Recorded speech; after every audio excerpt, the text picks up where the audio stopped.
Hey, welcome back to that God Power channel. This is the channel where we're going to unlock the God Power land dormant on the inside of you. But first today, what we're going to do is we're going to keep on breaking down the book of Genesis. Last time we did chapter 13, where Abram and Lot separated. They split and they went their separate ways because their herdsman was feuding and they didn't want to have no problems between them. So they was like, hey man, let's just separate. We got too much stuff, you know what I'm saying? Too much stuff for this one space. So they just made enough space for the both of them and they separated. Now, chapter 14 is where things get a little bit heated. Now, let's go ahead and jump into it because I'm pretty sure you're curious about what's going to happen.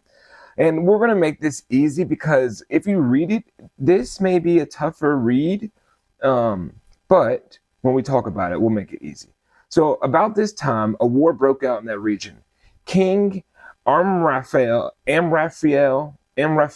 of Babylonia, King Arioch of Elazar, King Kedorlaomer of Elam, King Tidal of Goim fought against King Bera of Sodom, King Bersha of Gomorrah, King Shinab of Admah, King Shemember of Zeboim, and King of Belaam, also called Zor.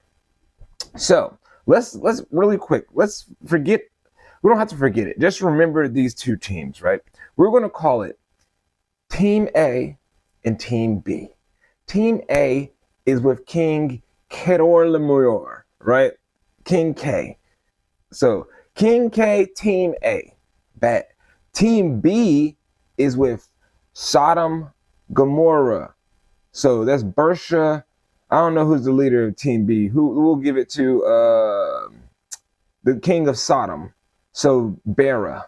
All right. So King K, King A, Team B, King Bera. Bet. All right. So the second groups of kings joined forces in the Sidon Valley, the Valley of the Dead Sea. For 12 years, they had been subject to King K, but in the 13th year, they rebelled against him. So Team B was subject to Team A for 12 years, and in the 13th year, they're rebelling against Team A. Team A and King K. 1 year later, King K and all his allies arrived and defeated the Rephites and all the other people on Team B. And basically, they defeated them as far as Mount Seir and as far as El Paran at the edge of the wilderness.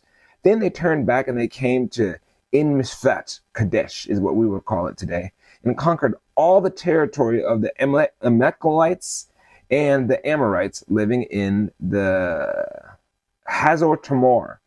Now, I'm probably butchering a lot of these names, to be honest. I'm definitely butchering a lot of these names. But just know that what it just happened, it seems like Team A and King K, they came back and they conquered all this territory. They conquered all of Team B and they just took everything from Team B. And as far as the whole valley. Then the rebel kings of Sodom and Gomorrah, so Team B, prepared for battle in the Valley of the Dead Sea. They fought against Team A, 4 kings against 5 kings. So they fought against Team A, and it was 4 kings against 5 kings. Who had the most kings? It was Team A. King K and Team A had 5 kings, and it was 4 kings on the underside. And as it happened in the Valley of the Dead Sea was filled with tar pits. So during that time, the Valley of the Dead Sea was filled with tar pits.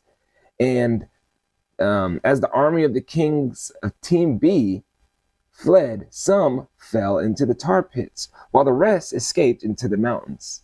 So Team A beat them, and then Team B fled.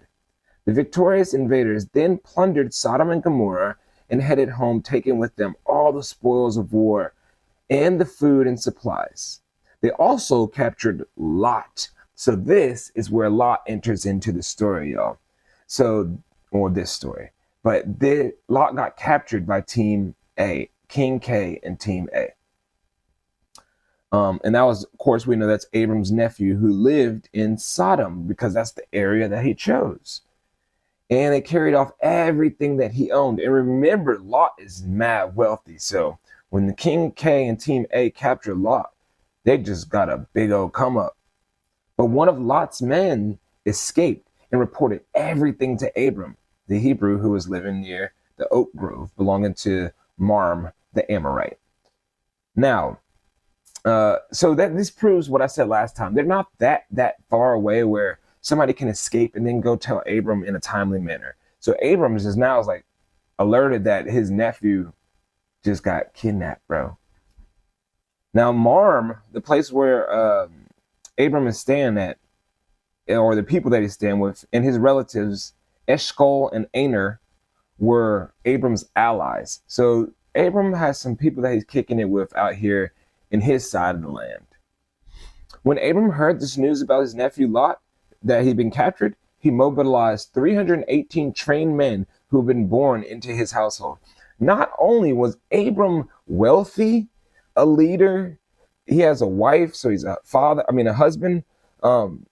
He has allies, so he's like a king pretty much in his own right, not necessarily like King K, but he's his own little thing. But he has 318 trained men ready to go. So that means he had foresight. He had thoughts of like, we're going to be prepared regardless. We're going to be ready for whatever. Because he had the insight or the forethought to put them through training. That's pretty cool. And he pursued King K's army until he caught up with them at Dan, which is a place. There he divided his men and attacked during the night. King K's army fled, but Abram chased them as far as Hobah, north of Damascus. So 318 men came up on King K's whole army in the middle of the night, whop, whop, whop, whop, whop, and made them run. And then not only did they make them run, but they chased them really far too. I'm looking at this map. That looks like some miles, bro. Like for real. Abram recovered all the goods that had been taken, and he brought them back to his nephew. He brought back his nephew Lot with his possessions and all the women and other captives. Now, Abram is the man. Doesn't this sound like the story of 300 though, like the movie 300? Wouldn't that be something that whole myth of 300 was like from here?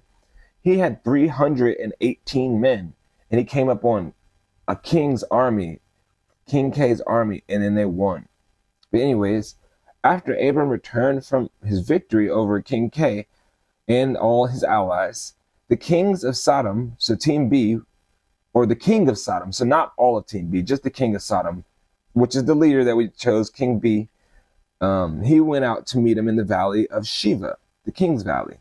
And Melchizedek, the king of Salem, and a priest of God Most High, brought Abram some bread and some wine.